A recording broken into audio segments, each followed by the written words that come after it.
The Flash Annual, issue 3, Joshua Williamson writing with Steven Segovia on the art.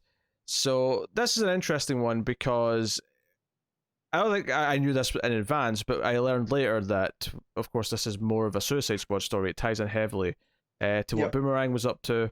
I'll just say my quick reaction to this is Williamson can write Boomerang anytime. I think his Boomerang, for all of his faults and all the different versions we've seen, I loved how we played with what we're getting the FBI. That's the FBI, right? Talking to Boomerang. I think so. Yeah. In his version that went down versus what actually went down, and I just let me a fun. Let me give the premise of this here, right? So it's the FBI talk to Boomerang, and it's set after the events of the previous Suicide Squad issue. And this is where it really is more of a Suicide Squad issue than it is a Flash issue, because the events slot into between two issues of Suicide Squad, and everything that's happening follows on from Boomerang's involvement in what just happened in Suicide Squad. They reference everything else that happens in the last issue of Suicide Squad. This feels like, see when this is in a trade, this absolutely has to be in the Suicide Squad trade. Right. Yeah. There's no question. I said at the start, I think the only reason that this is in the Flash book as an annual rather than a Suicide Squad annual is that the Flash sells reasonably well and presumably better than Suicide Squad. I haven't got the figures to back that up right now, but as a rule, I'm sure that's probably true. And the idea is, hey, maybe if we put this as an annual here, all the Suicide Squad readers will see that at the end of the last issue anyway, and they'll go and buy it, so they're not missing out. And the people who read Flash and would just read the annual because it's a Flash annual might go back and pick up Suicide Squad because they like what's going on here with this group of characters. Yeah, obviously Flash does show up, and he's a relatively prominent character in this one issue, but he's not. I mean, I was focus. I was still, Boomerang's definitely the main character, and then I would say the Suicide Squad feel more important to this issue than the Flash does for the most part. So, Flash is there, and Boomerang's telling this story, and I don't think it's clear early on necessarily that this is like Boomerang's weird. I think the first panel where the Flash shows up, like a couple of pages after the title sequence, where the Flash runs in with like a burger and a drink. Yep. It's like, okay, I know exactly what's going on immediately from that point. Because we see the Suicide Squad, they're on the run after fleeing the Suicide Squad, the Task Force X headquarters. Just taking out Locke. Yeah. So it follows directly on from that last Suicide Squad issue. And he takes them to a hideout that the Rogues had in Central City, and they're questioning if they should be here or not. The Flash does show up like almost immediately. And there's a lot of banter here, and I will say that I do think, I don't think I like the dialogue in this as much as I do in the regular issues of Suicide Squad. I do think Tom Taylor does have better dialogue, but that's not to say that Williamson has bad dialogue. In fact, the dialogue for the most part is really fun. In fact, I'd go even further and say this is the best issue of the Flash that he's written in quite some time. I think for me this is actually kind of frustrating in that I like Boomerang in short doses. It turns out I don't like a full issue like this of Boomerang. Especially of Boomerang doing Flash's dialogue, essentially, because a lot of it just felt off, and it wasn't. I know it's intentionally. This is Boomerang's take on Flash. I get that, but for me, that wasn't that enjoyable to read for that much of it. The novelty of it wore off pretty quickly. I disagree with that. Yeah, this was fun. I liked it throughout because it was like, oh, okay, Boomerang does have this weird charm to him. Like, he's just this trashy guy, but here it's almost like this is almost his redemption at work. So but no, I do like that, and I like when Slade shows up and just the stuff that Boomerang says with Slade. There's that interpersonal stuff between them that I thought it all worked really well. I thought it was a fun read, and especially when you get to the end, and then you kind of see why it's more of a Flash. I feel like Williamson kind of was like, the Suicide Squad, it's pretty key in that, but this is also part of my Flash ongoing thing. Is it? I don't agree with that at all. How is this part of the Flash ongoing book? Just the very ending, I think, of bringing Boomerang the very back end with Cole. Oh, sure. The Rogues, and I feel like there's that thread here of, when the last time we read Flash, Reverse Flash is going to start the Reverse Flash family. And I don't think the Rogues are going to be too keen on there being two Flash families. I mean, You know what I mean? honestly, I would say this is more Williamson putting the pieces back for the next writer, because I don't think he's got enough time on his run now to do another bit with the Rogues, really. I do think they're going to pop back up, because I don't think once I heard that with him reaching back out with Cold's got something up his sleeve going on. Yeah, maybe I genuinely don't feel. I feel like this. Okay, you can argue it's a Flash book because it's got Boomerang as the main character, and he's traditionally a Flash character, and you've got the Flash showing up as well as an appearance here. But like, this is way more relevant to Suicide Squad than it is to Flash. No, sure, but at way the more. same time, it rounds itself back out as the Flash. You know what I mean? Like, but I feel like the ending just kind of works on its own. I don't feel like. If Boomerang does show up in Flash soon, I don't think like we need to have a story explain how he ended up back with the Rogues. I think it was more Williamson just while he was there. Let's just throw him back. It feels like the ending feels like a fun beat, but we're not there yet. We got a lot of stuff before then because we have Suicide Squad debating like how they even deal with the Flash. They try to fight him briefly, but they get the idea. And Barry's going to help them get to this basically this knockoff invisible jet. The government tried to make a knockoff of Wonder Woman's jet, which honestly sounds very plausible. Very, very plausible, yeah. Yeah, that they would try and do such a thing. And Barry's like, okay, you know what? You've tried to do your best. I mean, again, this is all through the filter of Boomerang, but clearly a plan was made here.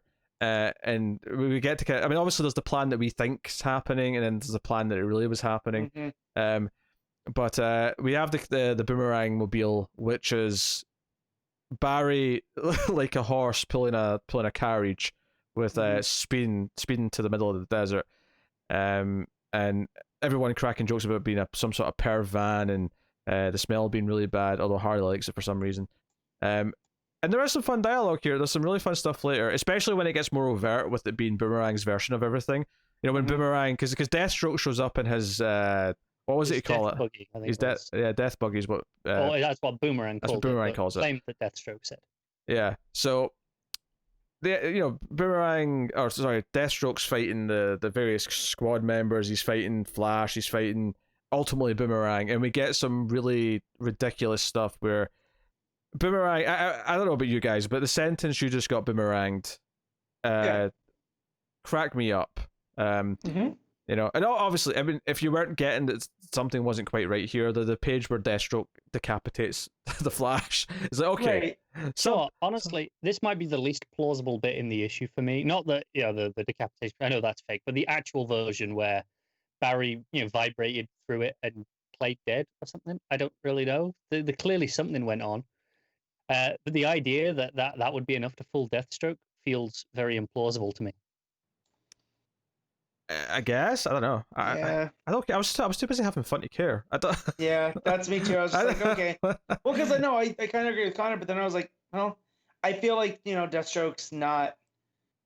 If there's any character that has a huge difference in who's writing him, it's Deathstroke. I feel because like... I definitely think that Priest Deathstroke would not fall for that whatsoever, right? But there are versions I feel that would have just like, oh, okay, well, whatever. Yeah, I feel like the details of what actually happened before the ending, because it's all through Boomerang's lens, are just like almost like completely No, there's a bit that's actually Flash's narration. No, I know there is, but like I feel like the actual details, I mean, it don't really matter. Like it's not a big deal. No, but that's the bit that I'm getting. But like Boomerang's version of it all, I can say, oh well, it's just Boomerang. It was this bit where it was Flash's narration of the events. That's where it bothered me. I feel you're taking this too seriously. I'm sorry. For me, the point here is Flash does take it seriously in comparison to Boomerang, so it should feel more serious, and I should treat it more seriously because this is the quote unquote real events. And the fact that it still just didn't line up to me and felt like it fell off for me. I mean, it's okay. I guess. I just had a lot of fun with it. Yeah, like, I don't feel like it needs it out. I wasn't though. thinking about it too hard. The tone of the whole thing is so lighthearted and jovial. And stuff when after they fly off, because Boomerang, of course, makes himself out to be this hero that took down Deathstroke, and of course the agents aren't buying it at all. But as he's telling this part of the story, the Suicide Squad are in the jet flying off. So, and I'm just going to read them all out here because they're all really funny. Captain Boomerang saved us. He's the greatest hero of all time, a damn legend, our savior. He truly is Captain Boomerang, which is a reference to earlier when she just called him Boomerang and he corrected her. Right. And then the best one, of course, is Chaos Kitty. Someday I'll have his boomer babies. Stupid. And that's I think Boomerang. I feel like Williamson's got that voice down where you're just like, God, he's the worst. Stupid. No one would say that. Stupid in the best way possible. And then you get the page of what really happened during the Deathstroke Boomerang fight, which was just Deathstroke beating the everlasting piss out of Boomerang. Oh yeah. Because of course it was. But Barry comes and says, no, you've earned an actual shot, and there's kind of this joke at the end where Barry, I mean, obviously explains what actually happened, which is basically just the jet was a ruse and the squad are elsewhere. But Boomerang gets taken to Australia, and he's told, hey, like, you've actually done enough to earn a second chance. Don't fall into your bad ways again. And he even calls him mate. You know, don't come back around like a boomerang. And then he gets a text from Captain Cold saying, hey, we've got a thing. Are you in? Yep. And he sort of has this. He looks over to where the Flash just ran off. He looks back at his phone, and he's like, "I'm back!" And I laughed. I laughed quite a bit. The last page made me laugh because it's like, "Yep." After all that, yep. Immediately, the first hint of like, "Oh, I could do something shady." He's into it again. Yeah, because he'll never change. He's a boomerang always comes back. Oh. You know. I thought this was delightfully funny. Yep. Also, there's like 3 artists on this. I only said Segovia. There's also Brandon Peterson and Carlo Pugolane. No, I thought this was a delightful one shot. Not quite up to the immaculate quality that Taylor has on Suicide Squad. No, but I like this more than any issue of the regular Flash book in quite some time. Yeah, I mean, it helped there was no paradox BS going on too. Maybe you just got to tell obviously a fun story. You know, it wasn't steeped in everything that's been going on in Flash. It's a pretty low bar, really, isn't it? Yeah, it is. So, like, yeah, you know. Well, yeah, it's a low bar, but I'm saying that even if it wasn't a low bar, I'd say I'd still really like this issue. So, then what you rating it? That's a solid 8 for me. I had a lot of fun. Damn it. Me too. It's an 8 as well. Yeah, and I'm not gonna let that fly. By the way, I'm not answering that first again. I'm not falling for that trick. Yeah, menace. What are you giving it, Carter? 5.5. Like I said, I was into it at first, but the boomerang shtick, I got bored of it quite quickly. And I thought, you know, I really felt the shifting 3 different artists. It was a lot. It was a bit messy for me. Overall, I just kind of wasn't that into it. I got a bit bored by the end. Captain Boomerang of the show.